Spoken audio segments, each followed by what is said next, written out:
আসসালামু আলাইকুম, স্বাগতম সবাইকে। নিয়ে এসেছি আরেকটা ভিডিও। আজকে আমি করে দেখাবো রসমালাই কিভাবে তৈরি করে। তো চলুন আমরা শিখে নেই। শুরুতেই আমি এখানে নিয়ে নিয়েছি বোল, ছোট্ট একটা বোলটায় আমি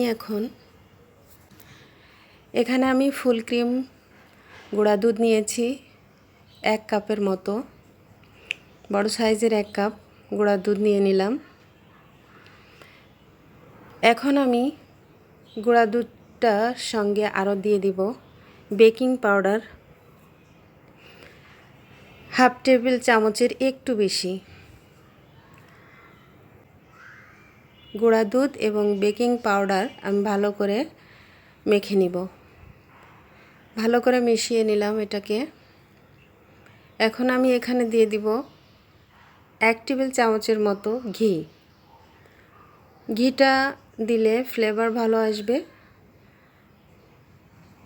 এখন ঘিটা আমি সুন্দর করে মেখে নিচ্ছি দুধ দিয়ে। দুধ, বেকিং পাউডার এবং ঘি একসঙ্গে সুন্দর করে মেখে নিতে হবে। দেখুন এভাবে মেখে নিলাম। এখন আমি এখানে দিয়ে দিব একটা ডিম। তো একটা ডিম আমি শুরুতেই ভালোভাবে ফেটে নিয়েছি। ভালোভাবে ফেটে নিলাম। তো এখানে ডিমটাকে আমি ভেঙে ফেটে নিচ্ছি। ডিমটাকে ভালোভাবে ফেটে নিতে হবে। আপনার ডিম যত ফেটা ভালো হবে, খাবার তত ভালো হবে। মাখাও যতটা ভালো হবে, খাবারও তত ভালো হবে রান্না। ডিমটা আমার ফেটা হয়ে গেছে। আমি এখন দুধের ভিতর দিয়ে এটাকে মিশিয়ে নেব, ভালোভাবে মেখে নিব।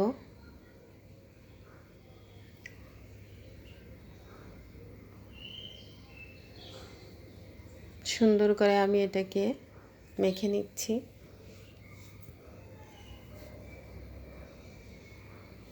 বাকি ডিমটুকুও দিয়ে দিব এর ভিতর।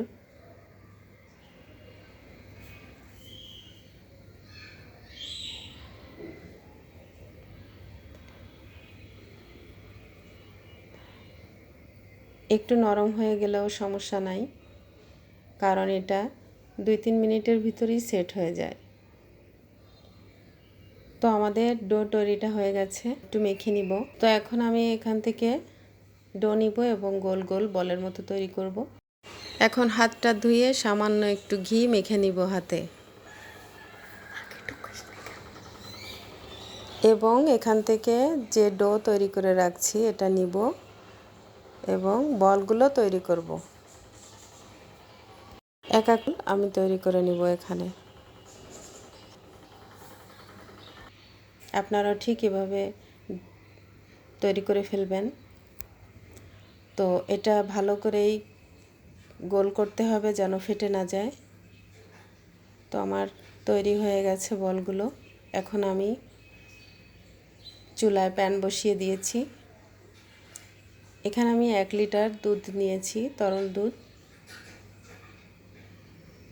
তরল দুধটা আমি শুরুতেই ভালো করে জাল দিয়ে নিব, যাতে করে পরে আমার আর এটাকে গাঢ় করতে জাল দেওয়া না লাগে। তো স্পঞ্জের সাহায্যে আমি এখানে ভালোভাবে নেড়ে নিচ্ছি। দুধটা আমি জাল দিয়ে অনেকটা গাঢ় করে ফেলছি। এখানে আমি দিয়ে দিচ্ছি বড় সাইজের একটা দারচিনি এবং 2-3টা এলাচ দিয়ে দিলাম, এবং দিয়ে দিব 1/3 কাপের 2 কাপ চিনি। তো এই চিনিটাই পারফেক্ট হবে। এখন ভালোভাবে মিশিয়ে নিব এটাকে।